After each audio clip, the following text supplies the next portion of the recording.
Scene one, apple, take one. Scene one, apple, take one.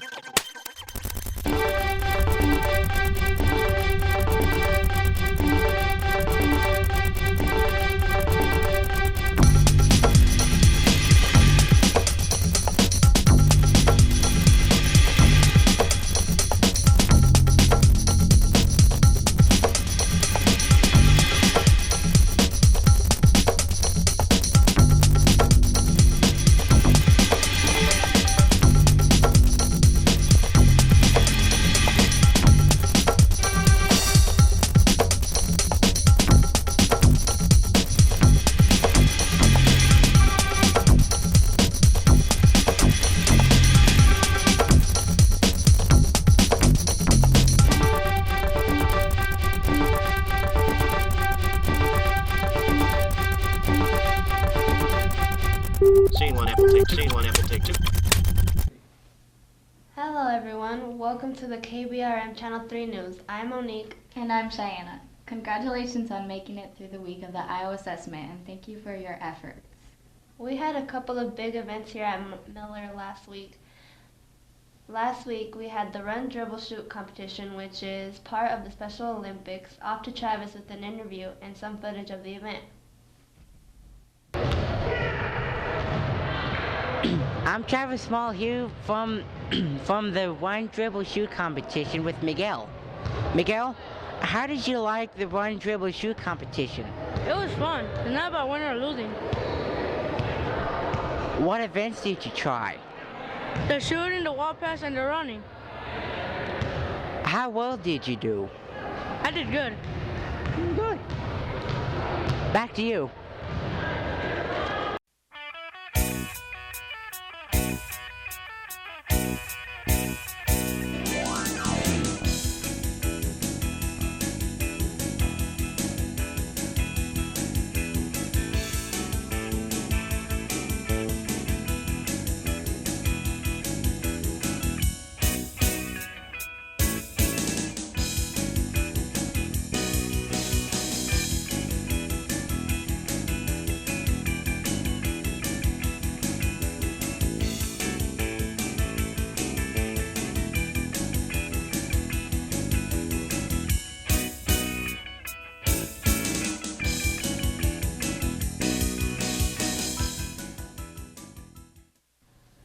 Thanks, Travis. It looks like there was a lot of fun playing basketball that day.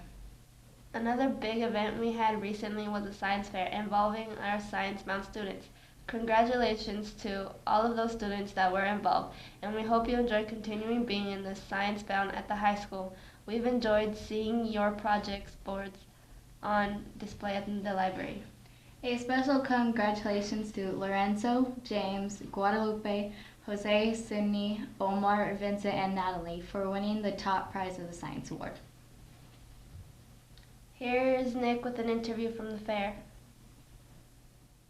Nick here with Sydney at Science Bound. So Sydney, what exactly is Science Bound? Science Bound is a program for minority students that have high test grades and are recommended by teachers.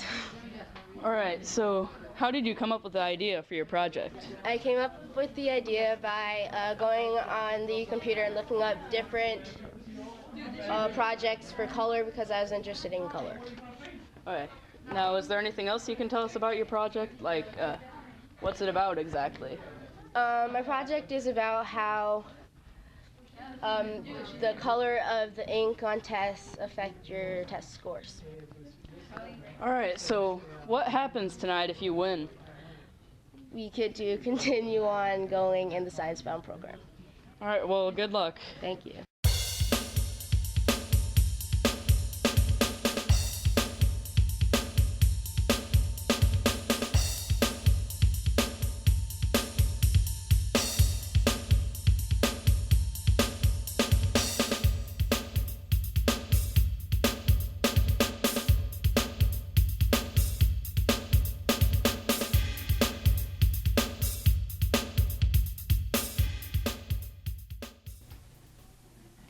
Thanks, Nick. Hey, Monique, do your friends ever talk to you about the cameras? Yeah, I know some of my friends feel like they invade their privacy. We know there are a lot of questions about them, so we have Veronica talking with Miss McKibson to get some answers. Hello, I'm Veronica. I'm here with the principal, Mrs. McKimpson. Questions about the cameras. How did we get the cameras? A grant paid for the cameras. It's a 5-year grant. I think we're in year 3 or 4, and it's called Safe Schools, Healthy Kids.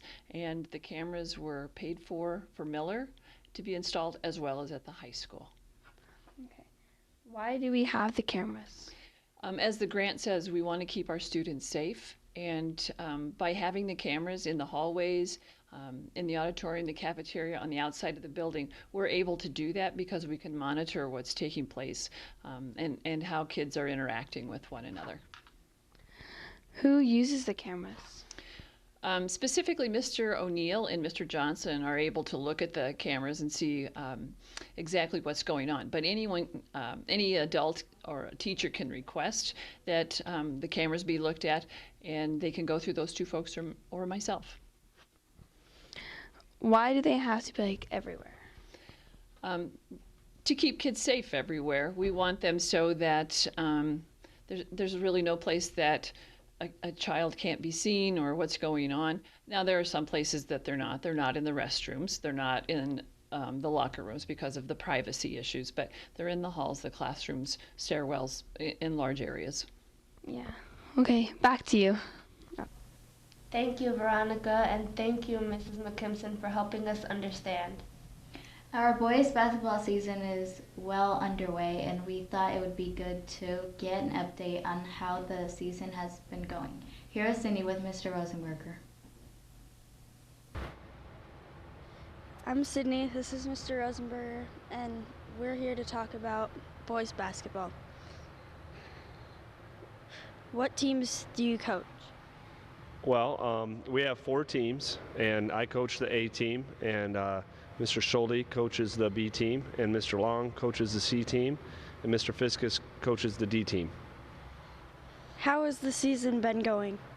It's been going really well. The kids are working hard. They come to practice each morning ready to learn new things, and that's really all we can ask for as coaches, so we're having a lot of fun. How many games do you guys have left? We have 2 games left. We go to Fort Dodge on Tuesday, and then we finish up with playing at home against Johnston on the following Tuesday. Do you have a favorite part of the season so far? Yeah, I would say my favorite part of the season so far has been when the A team wins games. It's a lot of fun to win. So, and they have a lot more fun when they win. So we're hoping to get a couple more of those. So, but overall, the season has been fun as a whole because they're good kids and they're very coachable. Thank you. You're welcome. Thanks, Cindy. Good luck, Bobcats, on the rest of your season. Our last segment for today is our student of the show. Here's Bailey with this week's student. Hi, I'm Bailey, and I'm here with this week's student of the show. What's your name? Ava. Do you know who nominated you? Mrs. Yates. Miss Yates says you are helpful, happy, and have a great attitude. What helps you keep your positive attitude? Well, it helps if you look on the bright side of everything, and keeping a positive attitude just helps the day go by smoother. That's great. I'm sure your positive attitude wears off on other people here. Yeah, it probably does. Back to you. Great job, Ava. We're glad you keep such a positive attitude here at school. Remember, if you have a student of the show you'd like to nominate, email us. That's all we have for now. We'll see you next time.